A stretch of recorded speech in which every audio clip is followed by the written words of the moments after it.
Check out those nitrile gloves that I just received for my review. This is a 100 pack, and this is what they look like. But what I was super impressed with is that they actually include 2 pairs of the heat resistant gloves that I'm wearing right now like this.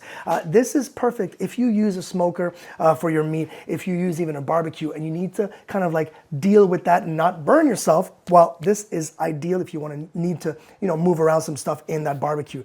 But what I'm super impressed with is this is the first time I've ever seen a glove, I say latex. This is latex free, by the way. So if you are allergic to latex, there's 0 problems here. I love the grippy. So if you look at this here, the whole palm, all of the fingers, front and back are all grippy. So it doesn't matter which way you put them on. There's no left or right. Just put them on, slip them on, and you'll have grip on both sides.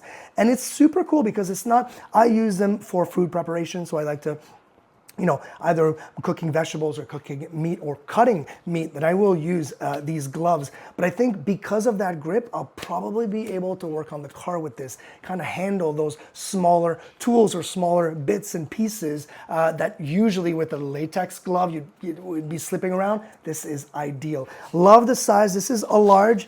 It fits me perfectly. As you can see, so many different uses. A great thing to have at home.